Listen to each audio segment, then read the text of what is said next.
everyone. This is Jeff Culhane, voice of the Florida State Seminoles, and you're listening to the Phillip Jordan Show podcast.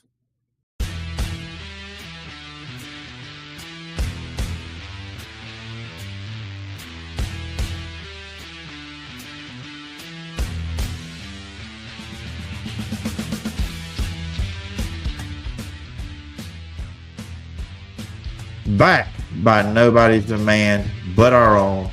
Welcome into another instant reaction here on the Phillip Jordan Show podcast. We are reacting to Indiana routing Oregon 56-22 in the Peach Bowl to advance to the national title game to play the Miami Hurricanes. And to join me, as he did last night, we're not up as late tonight as we were last night. Brandon Eisenman, of course, you check him out on his podcast, the LSU Breakdown Podcast. And Brandon, not as much drama tonight as there was last night. This thing was kind of decided by halftime, but Indiana dominant once again, showing why they are the number one team in college football. And they win against Oregon 56-22. Yeah, Phillip, that kind of did and didn't go the way I expected. I expected Indiana to win. What I did not expect was for them to be up 35-7 in the half and win this game by 34 points in the end. They beat the same team twice. It's tough, been tough in the playoff for teams to do that, but Indiana pulls it off. Not here was it. And just the way the game started. First play of the game, Dante Moore. I mean, he threw it kind of more inside or outside than he should have. He just threw it in a bad spot. He was inaccurate with the throw. And then the pick six for Indiana goes up 7-0. And honestly, I thought at that point, I said, oh boy, this is going to get ugly fast. But you got to give credit to Oregon, at least that next possession. Moved the ball down the field, scored a touchdown, long drive too. I mean, they held the ball a lot in the first quarter in this game. They went on, like I said, a very long drive, 14 plays, 75 yards, took up over 7.5 minutes, and it equaled a touchdown pass from Dante Moore. So I said, okay, we're 7-7. Things have calmed down. It's 14-7 going in to the second quarter. So you're kind of thinking, just kind of hold it right, contain this right now in the first quarter. You're kind of thinking, okay, we may be getting the same kind of game we got last night between Miami and Ole Miss, at least the way the first quarter was going. Yeah, that's what I thought going into the second quarter. And then Indiana just opened things up, blew the doors off, and took the game over, man. Look, I knew Indiana's defense was really good. I kind of figured Dante Moore would kind of struggle somewhat. I wasn't expecting Indiana to score on a pick six that early in the game. Like you said, it was 7-7. Indiana goes up 14-7. It's still a close game at that point. If Oregon can just limit their mistakes the rest of the game, they have a legit shot to keep it close, maybe even win it. But obviously, it didn't go their way. Yeah, the second quarter is where this game really turned. I mean, obviously, it could have turned, as I said, to start the game there with that pick six to open things up. But second quarter, again, it's 14-7. Oregon has the ball, and then they're inside their 5-yard line, and Moore goes back to throw it, and his arm hits the running back. And Greg McElroy brought some pretty good stuff on the broadcast, talking about due to the the running back injury situation with Oregon, not as much in-game reps together. The running back was just too close to the quarterback. Yeah, as he's doing his pass blocking and everything, he just goes to throw, his arm hits the running back, and the ball comes out inside the 5. And then they go in for the touchdown to go at 21-7, does Indiana. And, the next series they get the ball. It's okay, you've got to score, Oregon, here. You've got to put something in. And on second and third down of the next drive, they end it. He gets sacked back-to-back plays. And it was we were getting kind of a look at what happened in the regular season with these two teams. Obviously, that game was much closer where Indiana won 30-20, but Moore got sacked 6 times that game, 2 turnovers.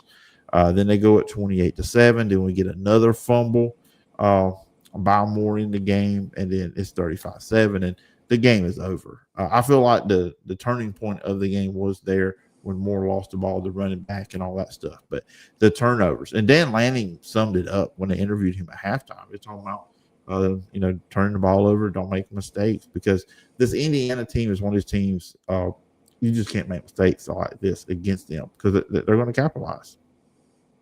Yeah, I fully agree. You cannot turn the ball over against Indiana because they will go down and score, if not score fairly quickly on you. Those turnovers that Oregon made obviously kind of did them in. Pretty much ended their shot at winning this game, getting revenge on Indiana. Phillip, when it was 35-7 at halftime, I was thinking this game at this point definitely isn't going to be as close as it was in the regular season.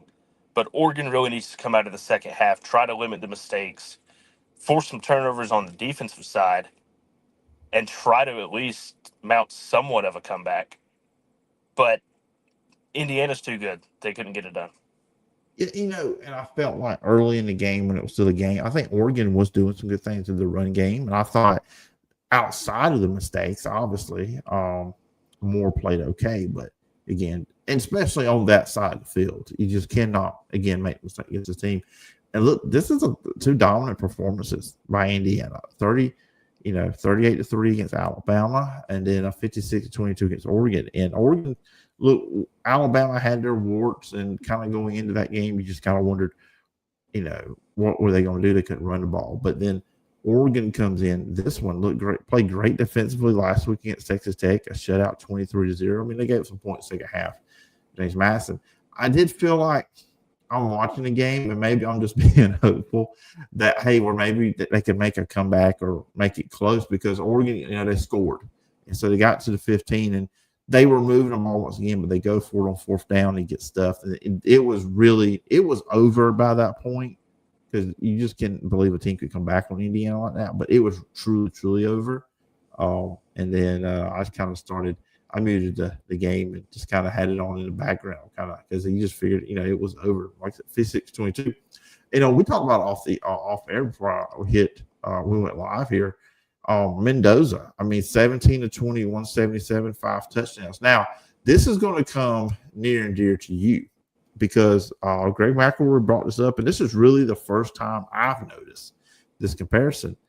Kind of comparing this Indiana team to the LSU Tigers team from 2019. The only thing I would think, now I'll say this, if they go 16-0, first time ever this has been done, which not many opportunities to go 16-0, but still going 16-0. I still say this, I remember the LSU team, the only team that really challenged them that year was the Auburn team. That was the only close game I think ever in. Everything else was double digits. I don't think this Indiana team is as dominant, but it's kind of interesting how Greg McElroy was kind of trying to pull in the comparisons, which I feel like you are going to obviously lean on Joe Burrow and that team. But anyways, it was kind of just the interesting thing that comparison was being brought up tonight.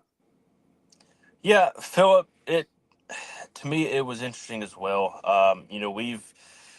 We've seen and heard this comparison, at least a few times over the years. You go back to, that I think it was the 2020 Bama team that they tried to, compare against 19 LSU. You try to compare 01-02 Miami to 19 LSU. Look, I'm not being biased here, but what that LSU team accomplished in 2019, you compare that to what Indiana's done this year, sure. If Indiana wins the title and goes 16-0, they can claim that, the 16-0. But they've had a lot more close games than LSU had that season. They squeaked by Penn State. They beat a really good Ohio State team in the Big Ten Championship, but it was only by a couple of points. But here in the playoff, man, they're routing everybody, just like LSU did that season in 19. But it's hard to compare, any year's current team to past teams, just because the talent's going to be different and things like that. And the way college football is always transitioning and changing, it's going to be tough to compare that kind of stuff. But yeah, I'm leaning 2019 LSU on that all day long. Yeah, me and you have both debated too, the whole comparing Cam Newton and Joe Burrow from that year too as well. We're not going to do that here. because I think it's a pointless conversation between two of us because neither one's going to change the other one's mind on that. I will say this though, that LSU team played Clemson in the national championship game, a battle-tested team that had won a championship just a year prior in that Clemson team with Trevor Lawrence and all that. I think that is a better team than what Indiana's playing in Miami in almost a week and a half. I'm not shot at Miami. I mean, they've been great in the playoff, but that was a championship team throughout for Clemson with Trevor Lawrence. So that's one thing we can look at that too as well. And I think too, another thing, I think this is just me from an outsider's perspective on the LSU comparison. I think that LSU team has looked greater than they even then by what a lot of these guys have done in the NFL. What Joe Burrow has done at quarterback.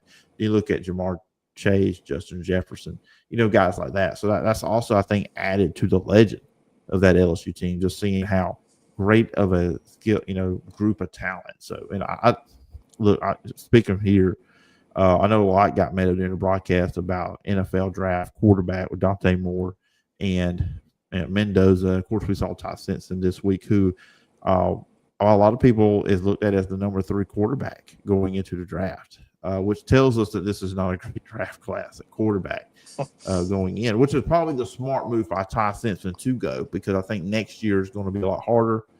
I think Arch is going to get better. I do. And I think he's going to be a much better college quarterback next year. And, of course, if he's just relatively good, because his name, we know he's going to be a first-round pick. I have said this, when I think Dante Moore from a talent has a higher ceiling as an NFL quarterback than Mendoza. When I see Mendoza, I see Jared Goff and I see Kirk Cousins. I think he can probably go to NFL, be a solid quarterback. He's going to have a really good offensive line, stay in rhythm kind of quarterback. Now, he made some throws tonight. That back shoulder throw is great that he throws. And Greg McElroy said, if you throw that perfectly, you can't defend it. And we saw that tonight. So a lot of that was on there as well, but it's just cementing the legacy of Fernando Mendoza. And, Brandon, I have told people this going into the year. I did not understand the hype around this guy because I saw him play against Auburn last year with Cal. And I was like, okay, he's a pocket passer that can't move. I guess he's all right, but I don't see an NFL star. But what do I know sitting here in Dothan, Alabama? It's the Kurt Signetti effect, man. Well, yeah, I mean, I just think he ran away from Brian Harsin. That's just the thing I think was the reason why he left Cal. Yeah. No podcast is complete without Phillip taking a shot at Brian Harsin. I wonder where that guy's getting work, by the way. I kind of wonder where Brian Kelly's getting worked at too right now, but I think the thing that hurt him is the litigation and the legal side of thing that was going on between him and LSU kind of probably made it hard for him to land a job. Which honestly, I think for Brian Kelly, it might be just good for him to take a year off, from coaching, because I do believe next cycle, I'm not saying one of the elite Power 4 programs, but I could see like a middle tier Power 4 program offer him a job, because he has a good record. I mean, look what he did in Notre Dame. It just wasn't a good fit at LSU. Obviously, we saw that, but I think he will probably get another job next year when some hirings and firings are going on. Yeah, I think so. But Phillip, I'm gonna make a little bit of a joke here because this will never happen. Speaking of Brian Kelly, for our Wiregrass listeners in the area, I know of a team in the Wiregrass that needs a head football coach, and Brian Kelly needs a job. So, Brian Kelly, come on down to Enterprise.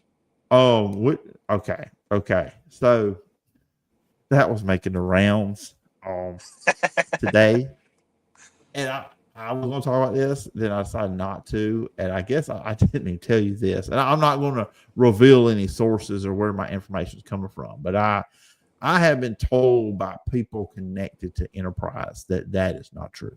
The thing I didn't think it was. The thing that was going, and for people who don't know, Message Board Genius, the Twitter account, had put up a screenshot. Look, who knows if this was AI or not? And that's the whole thing too.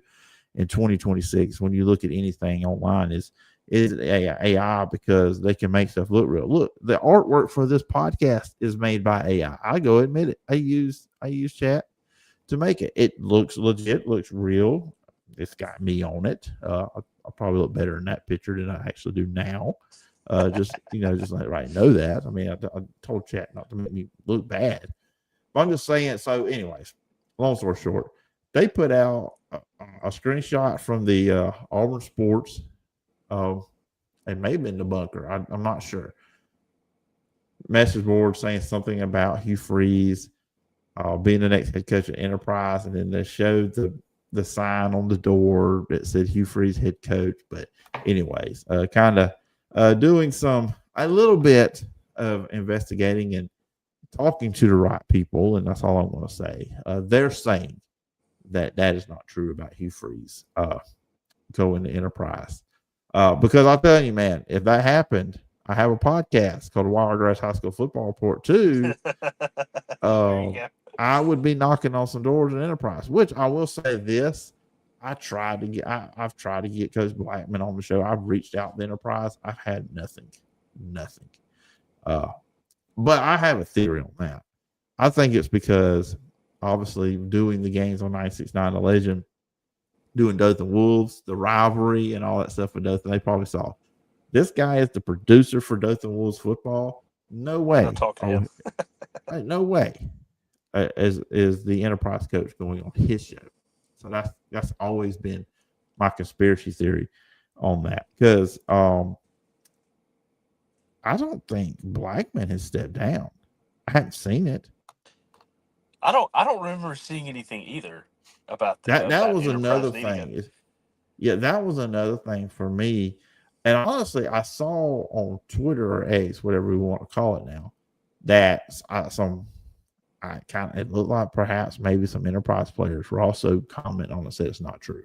So it was kind of fun for about an hour or two there, when I thought maybe it was something that was going down. But yeah, I think though it was believable from the standpoint that we know that Hugh Freeze got his start, or not really his start, but he was just known for high school football. And I could see it maybe just get back in coaching for a little bit, coach high school football. But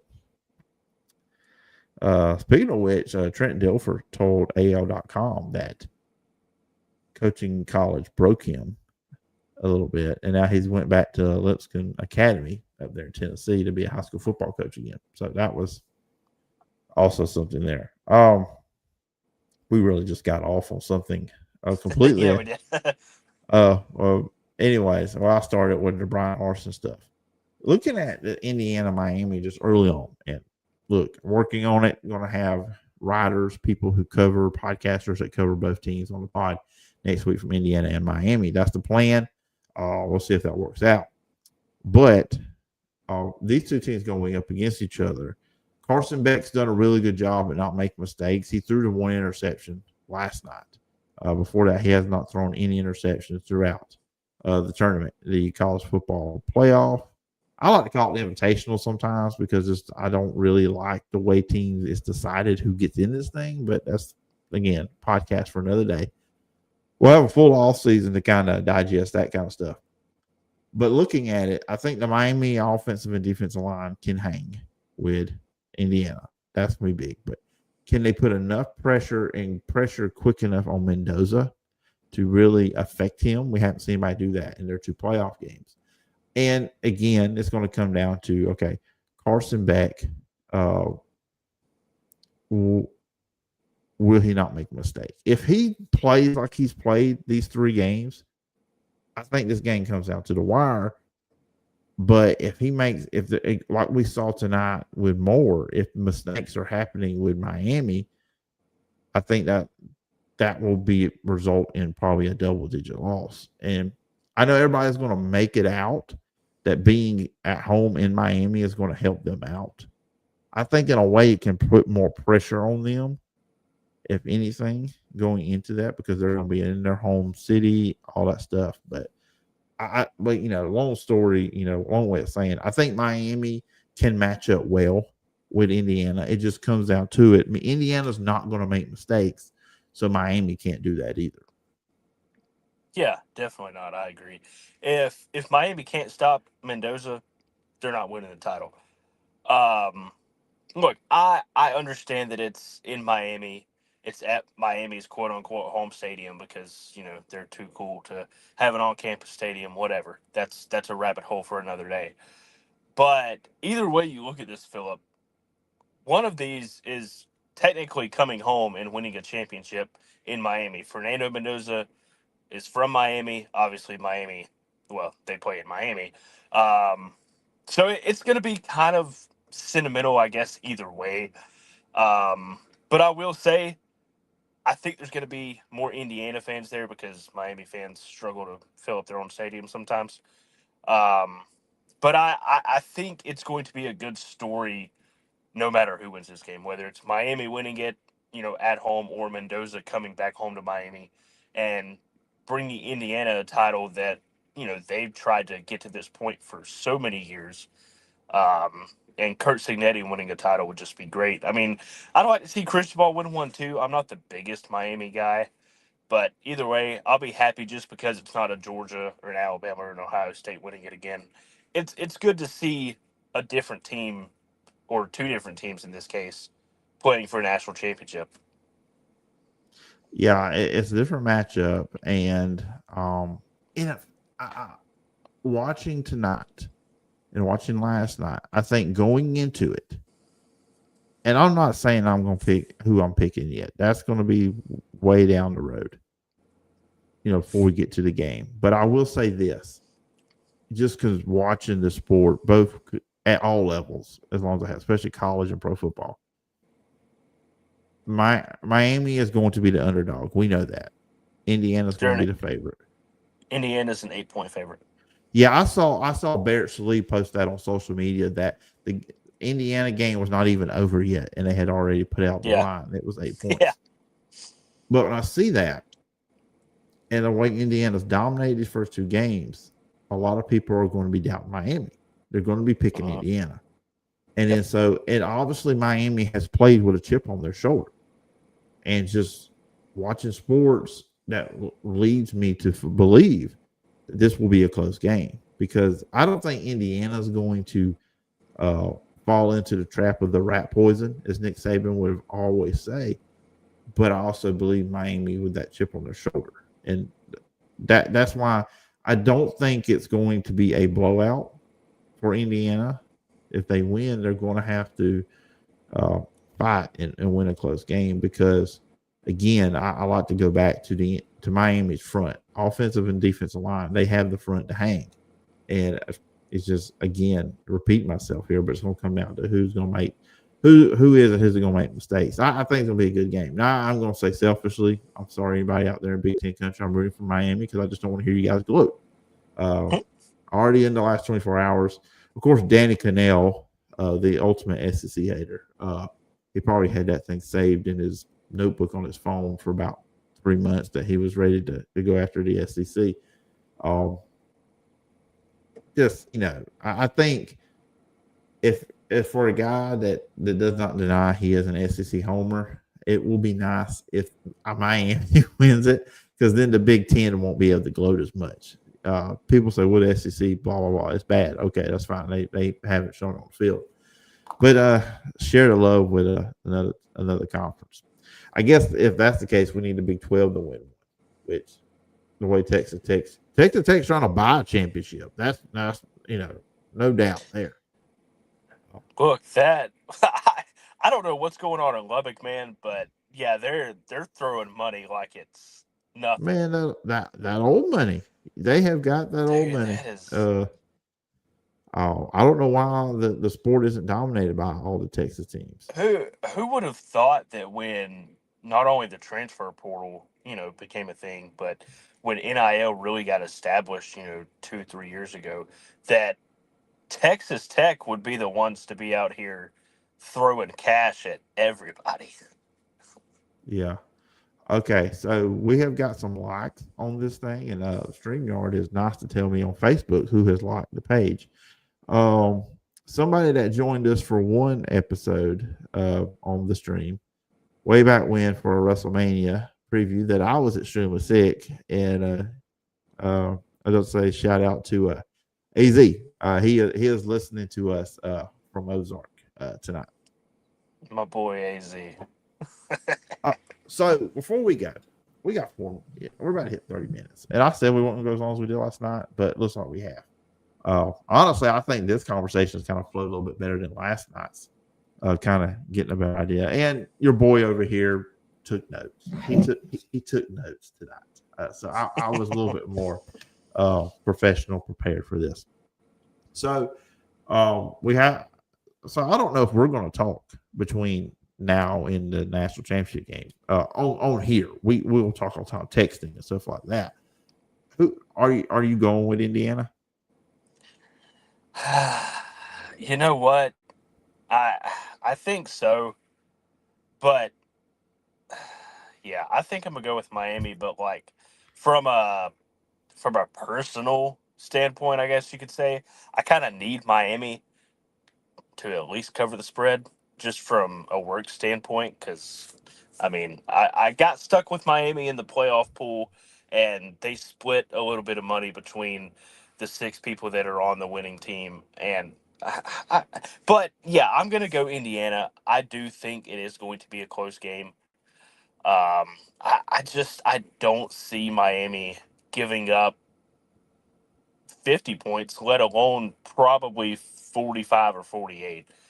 Um, it's just going to really come down to, can Miami not turn the ball over, and can they get enough pressure on Mendoza to make him make mistakes that Indiana's offensive linemen don't recover? Yeah. Fumbles or whatever it may be. Before we kind of close things out with what I'm going to close it out with, we do have a couple comments. Brandon's fiance chiming in. She's in here again. There's truly not much to say. Miami, I guess, has their hands full for sure. Brandon, I don't know. I kind of come across that she knows a little bit more about football than you do, so you might need to be. Listen, she does, man. She's pretty knowledgeable about this stuff, actually, and I know she was at home watching the game. We were talking back and forth about it. She was like, "This is crazy. Like, Oregon should be playing a lot better than they are." And I agreed with her. I was like, "Yeah, Oregon, coming in, I thought they were going to play better, but we see what happens when Oregon gets themselves in big time postseason games that had them on the verge of maybe winning a national championship." Phillip, funny and ironic thing about Oregon, if you look at their logo very, very hard, it pretty much describes the number of national championships they currently have and still will have after this season concludes. A fat 0. Just saying. Well, yeah, Auburn had a hand in preventing them from winning one national championship way back in 2010. The greatest year in sports for me as a fan, just being honest, because I had a Lakers championship, an Auburn championship, and a Packers championship. Well, that will never happen again. Never, ever will happen again. But I'm gonna put it this way, Phillip. None of my favorite sports teams have ever won a title in the same season. LSU won it in 2019, which obviously they won in 03 and 07. The Jaguars, well, they've never won one appearance. They've never been to the Super Bowl until this season when they make it and win it. The Braves won a World Series in 2021. LSU, well, we know how that went. The Magic, they've been to the finals twice. Couldn't pull it off. I know that they played the Lakers back in 2009. 2009. Yeah, you were going to bring that up probably. I know we don't have to relive that. So yeah, I've never had that, that excitement all in the same calendar season. Yeah. So it must be nice. I yearn for 2010 all the time. I yearn for it. And Jessica had one more comment. Of course, I'm here. I'm more than a typical gal for sure. That's Brandon. Obviously, yes. They're getting married. That date is to be determined. So I had another comment on here. It's kind of funny. You're on here with me. A former co-host of mine, way back on the sideline review. Jeremy Raines. This will be the greatest football of all time. I feel like that's going to happen. Who should play Kurt Sidnetti? That would be an interesting. That's a good question, Phillip. You threw a curveball at me. I don't, off the top of my head, I don't know.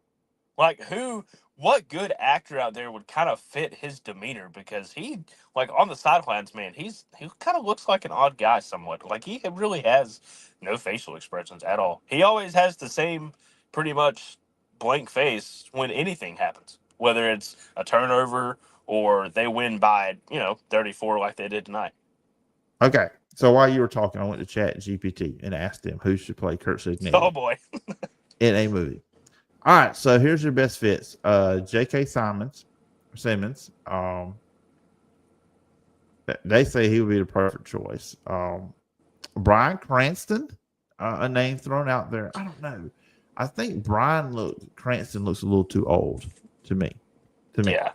I think right now. And then we are hitting and knocking the microphone all over the place. And also, you got to think this is going to be something that happens years down the road. So he really will be looking too old for the role. Jeff Bridges, again, too old. Ed Harris, too old. Dennis Quaid's not a bad choice. Yeah. I mean, he's getting there too. But that would be interesting. Okay. But who would play Fernando Mendoza? That is the question. Zac Efron.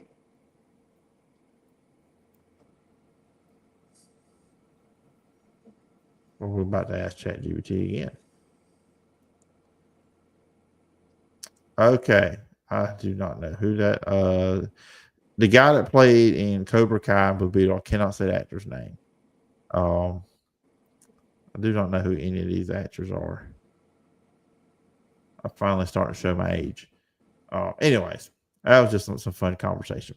So let's get out of here. So we got some more playoff games on Saturday and Sunday and Monday. The NFL playoffs. Of course, Brandon is a big Jacksonville Jaguars fan, which if he's listened to the latest full episode of the Phillip Jordan Show podcast, he's probably not happy with me. With me and Blake, we're breaking that down. I should have clipped that part and played it for Brandon here tonight. So I have my Super Bowl pick is the Bills over the Rams. So this weekend, I'm going with the Eagles to beat the 49ers. I'm just going with defense on that one. I think the Packers will beat the Bears because they beat them with Jordan Love before, and then they should have beat them a few weeks ago. All right, so I'm going to pick the Bills to beat the Jaguars. I'm sorry, Brandon. I'm all about Bills Mafia. And then also I am going to go in the other games. I think the Texans will beat the Steelers. I think the Chargers are going to beat the Patriots. And look, we all know the Rams are going to beat the Panthers. Okay, that is the. I know the Panthers beat them during the regular season. They also beat the Packers. I know that, but it was raining, turnovers. This is playoffs. I just don't see it. Yeah, look, I'll save my Super Bowl pick for last. I've got the Patriots beat the Chargers. New England's at home. Drake That was a toss up for me, but I guess for me, the Patriots have had a really good year, a great year. Drake may win the MVP. I get that, but I look at their schedule; they haven't really beat any good teams. No, I think I saw somewhere it's the easiest schedule an NFL team has had since 1999. Jeez, that I didn't know. Either way, I'm still taking the Patriots to win. I'm going to take Houston and Pittsburgh. I don't know. That I'm defense gonna of go. Houston is just really good. It Those is good. pass rushers they have, I just feel like they're going to get after Rodgers. That's just my Yeah, thought right now. I think I took the Texans in the ESPN group I'm in for the playoffs. So I'm gonna rock with Houston there. Jags Bills, you know who I'm rocking with. I got to take the Jags at home. On the NFC side, I'm taking the Eagles over the 49ers. I'm taking LA over Carolina. I, I mean, Carolina got in because they got lucky. I'm just gonna. I mean, thanks to the Atlanta Falcons, Carolina got in the playoffs. I don't think it would have mattered if Tampa Bay would have got in. I think the Rams still win that divisional game anyway. Now, I don't know if, again, when I had Blake Lovell on this week and we talked about that, I think the Rams, the Rams would be favored.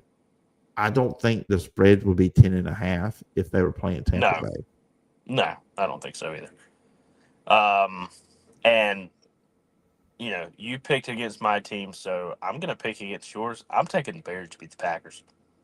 Yeah, this man's got the Bears in the Super Bowl. Listen. I'm glad you brought that up because I have the Super Bowl for this season that nobody wants to see. You want to know what? You already said it's the Bears. You want to know the other team I got? Of course, I got Jacksonville in there. They've been on a tear. I think they're going to make a run. They've already beat Denver this season. The only team that really scares me in the AFC is New England. Okay. I would love for the Chargers to beat the Patriots, and then the Jags beat the Broncos so that they could then host the AFC Championship in Jacksonville, but probably won't happen. But I've got the Jags beating the Bears in the Super Bowl. So there's that. All right. So my full bracket that I have with mine. Okay.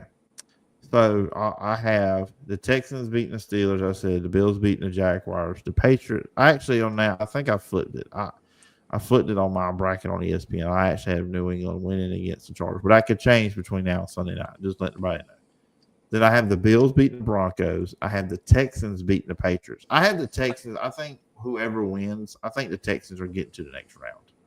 And then I have the Bills beating the Texans in the AFC Championship game. And then in the NFC, I've got the Rams beating the Panthers, Eagles beating 49ers. I got the Packers beating the Bears. Then I've got Seahawks beating the Packers, which is going to pain me because of how many times Seattle's beaten Green Bay. I got the Rams beating the Eagles, then the Rams beating the Seahawks in the NFC Championship game, and then the Bills beating the Rams. I just feel like if the Bills are going to do it, this has got to be the year. No Mahomes, no Burrow, no Jackson in the AFC. This has got to be the year. I mean, they're flawed, but I look at the AFC, man. It's so wide open to me because you can probably make an argument for all those teams. Maybe not the Steelers, just because they're old. They're getting old. I mean, honestly, the best part about the Steelers has been Rodgers. But I don't know. That's kind of how I'm seeing it. I think if the Packers hadn't lost Michael Parsons and Tucker Kraft, I think they are a Super Bowl team. I think the way they're constructed now, as long as Jordan Love is healthy, I think they're good enough to go to Chicago and win a game. And let's be honest, this is Caleb Williams' first ever playoff game. And he's kind of risky with the football. And the Bears do rely on turnovers. And I think if the Packers don't turn the ball over, and now Josh Jacobs, he's been out a few weeks now, so he give him a chance to get healthy with the run game and some of those receivers they have. So I think they're good enough to win a game here. I just don't think they're good enough to go to Seattle and beat them because of their defense. So, but who knows? Who knows what the Packers? They're a wild team. But I think the only teams I look at in this field that I do not think can make it. I don't think the Bears can make it to the Super Bowl. I know, Packer fan. People see the hat on my head, obviously. I don't, obviously, Carolina. And just the Steelers because of their age. They're an older team. I just don't see them winning 3 straight games, 3 straight weeks, and getting to the Super Bowl. So, Phil, I just can't wrap my head around the fact that you have the Houston Texans in the AFC Championship game. Their defense. Man, look, this team started 0-3. Okay, and then they win like 12-2 since then, and a lot of it's their defense, and their offense is good enough. And D'Amico Ryans has done a great job. And when I look at the NFL playoffs, I always think about teams that don't turn the ball over and who play good defense, and that's what I see out of the Texans. Look, I mean, I wouldn't hate it if the Texans made it that far, but they're a divisional rival with the Jags. I gotta joke about it, but they are a really good team. D'Amico Ryans has done a phenomenal job there in Houston, but I don't see them getting that far. I really You don't. know, which I don't watch this show because I think it's trash, but you know the headline.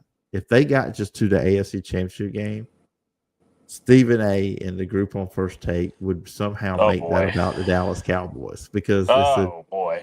Yeah. Yeah. Yeah. I've always wondered, outside of Houston, obviously, how many people in Texas are actually Texans fans? I don't know. I feel like it may be split like kind of 50-50 between the state. I don't really know. I mean, it's just because it's like you're inherited to be a Cowboy fan. Yeah. Yeah. No, I mean, nobody's gonna, want to grow up and be a Texans fan of a team that hadn't really been relevant all that much in their, short-lived history in Houston They've 24 consistently years. been a playoff team. This was the first time they've ever been a wild card team. They've always got in by winning the division. Yeah, I mean that. Look, they've had good success since They've since never going to Houston, but I think this actually may be the best team they've had that's made the playoffs. oh yeah, by Because far. the Matt Schaub teams, he wasn't Yeah. leading them to that. And then No, Deshaun Watson, they couldn't stop anybody when he was there. Didn't they make the playoffs like the one year that they had Osweiler? Did they make the playoffs that year? It wasn't him. TJ Yates was their starting quarterback. Okay, in maybe the it was playoff TJ game. Yates. Okay. Yeah. Yeah. Now there were some years where they won a bad AFC South too. So I mean, Yeah. there's always that one division every season that's just really. If this was college football, they would be the automatic qualifier. They would be the group of five that automatically gets in because they won that. Yeah. That's the AFC. That's the NFC South this year with Carolina. Oh yeah. Yeah. And it's kind of funny. Raheem Morris gets fired. They win 4 straight, go to 8-9 once again.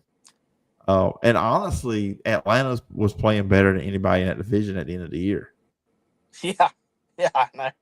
Think about it. They were already out of the playoffs at that point. Think about it. If the NFL had a committee like college football does, there would probably be people arguing that Atlanta should be in the playoffs over Carolina or Tampa. Oh man. Yeah. Yeah.